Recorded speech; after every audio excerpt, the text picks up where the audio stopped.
इसलिए उस गीता को अपने हृदय में आप बसा लो। वो गीता का की ज्योति आपका अंधकार मिटाती। हृदय में बड़ा अंधकार है महाराज। इस अंधकार को मिटाने के लिए ऋषियों ने बड़ी बड़ी साधनाएं की।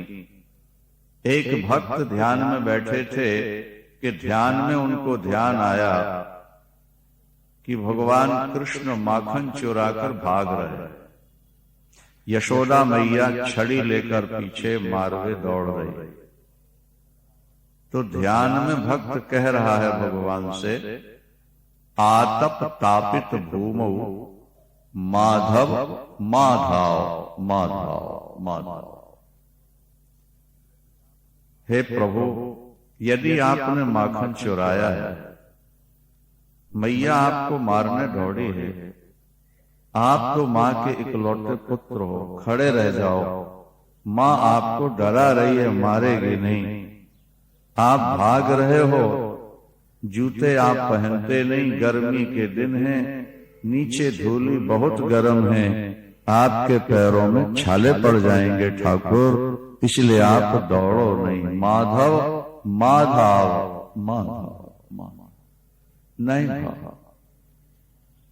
ठाकुर ने भक्त से कहा, ठाकुर ने भक्त से कहा, आज मैया रोष में है, क्रोध में है, अगर पैर बचाऊंगा तो पीठ में छाले पड़ेंगे। या तो पैर में छाले पड़ेंगे या पीठ में छाले पड़ेंगे, इसलिए मैं भाग रहा हूं। तो कहां जा रहे हो भाग कर? बोले अंधेली कोठली कहीं मिलेगी, उसमें छुप जाऊंगा ताकि मैया मुझे ढूंढ ना पाए। तो ध्यान में भक्त बड़ी सुंदर बात कहता है। वो कहता, माधव मेरे पास एक गुफा ऐसी है कि जहां मैया कोशिश करके भी नहीं पहुंच सकती। यदि आप उस कोठली में विराजमान हो जाओ तो आपका भी काम बन जाए और मेरा जीवन सफल हो जाए। कौन सी कोठली है?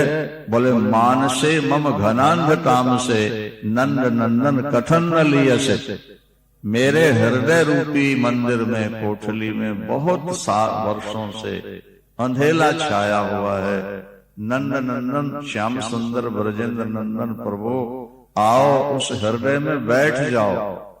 आपको मां ढूंढ नहीं पाएगी, आप भी बच जाओगे और आपके बैठने से मेरे हृदय में प्रकाश हो जाएगा, तो मेरा जीवन भी सफल हो जाएगा। आओ।